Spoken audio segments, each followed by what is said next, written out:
To watch this topic in Hindi, skip to the timestamp of 3 minutes 50 seconds. Hello and welcome to another episode of Legal Update. The topic of discussion is power to stay the order of discharge. Why in news? Recently, in the Sudarshan Singh Wazir vs. State, NCT of Delhi case, the Supreme Court held that discharge order should be stayed only in exceptional circumstances.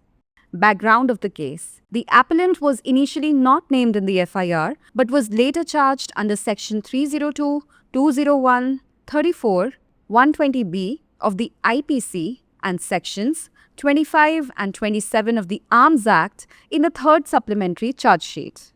In 2023, the additional sessions judge discharged the appellant from all offences and he was released on a personal bond of Rs 25,000 with one surety. The NCT of Delhi challenged the discharge order in the Delhi High Court, which stayed the order ex parte on 21st October 2023 and extended the stay periodically. On 4th November 2024, the High Court directed the appellant to surrender before the trial court while allowing him to apply for bail.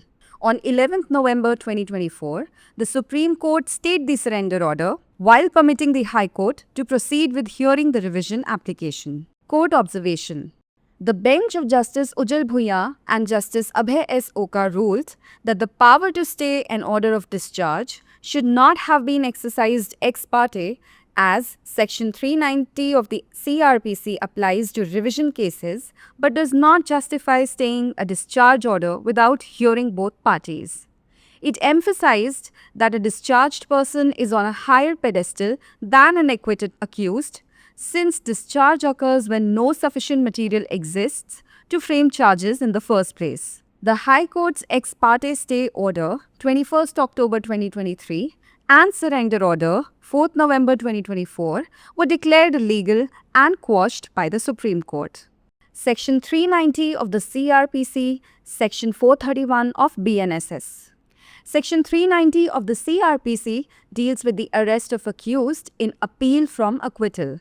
It is now covered under Section 431 of the BNSS. It states that when an appeal is presented under Section 419 BNSS, the High Court may issue a warrant directing that the accused be arrested and brought before it or any subordinate court, and the court before which he is brought may commit him to prison pending the disposal of the appeal or admit him to bail.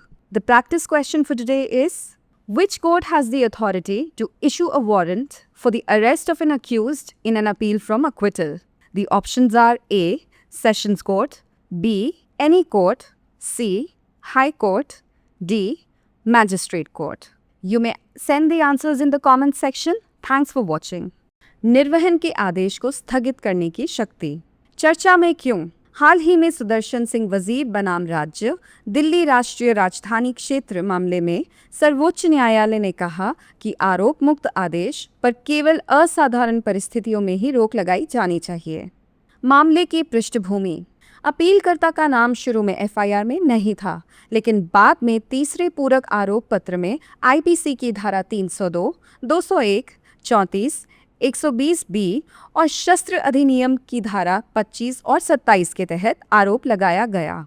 वर्ष 2023 में अतिरिक्त सत्र न्यायाधीश ने अपीलकर्ता को सभी अपराधों से मुक्त कर दिया और उसे एक जमानतदार के साथ 25,000 रुपये के निजी मुचलके पर रिहा कर दिया गया।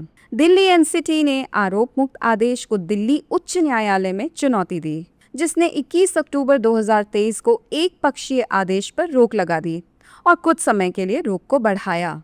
4 नवंबर 2024 को उच्च न्यायालय में अपीलकर्ता को जमानत के लिए आवेदन करने की अनुमति देते हुए ट्रायल कोर्ट के समक्ष आत्मसमर्पण करने का निर्देश दिया।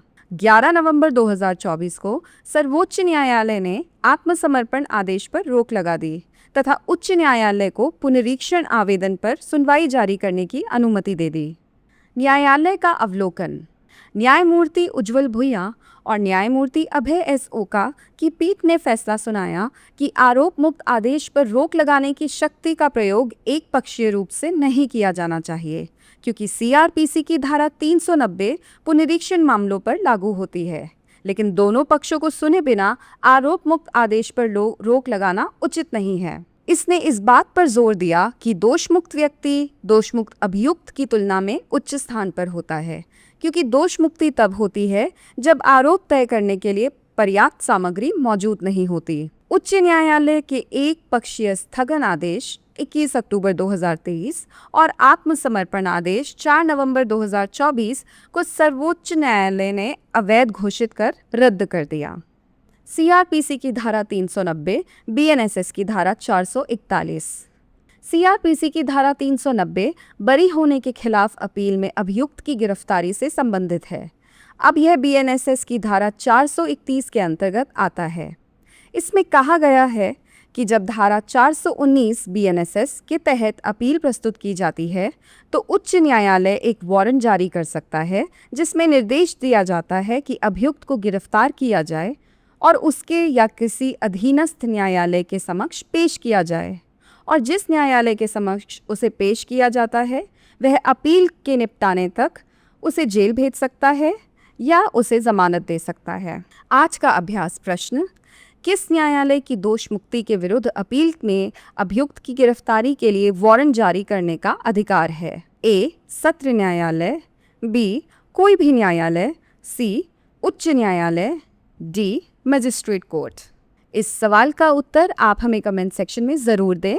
देखने के लिए धन्यवाद।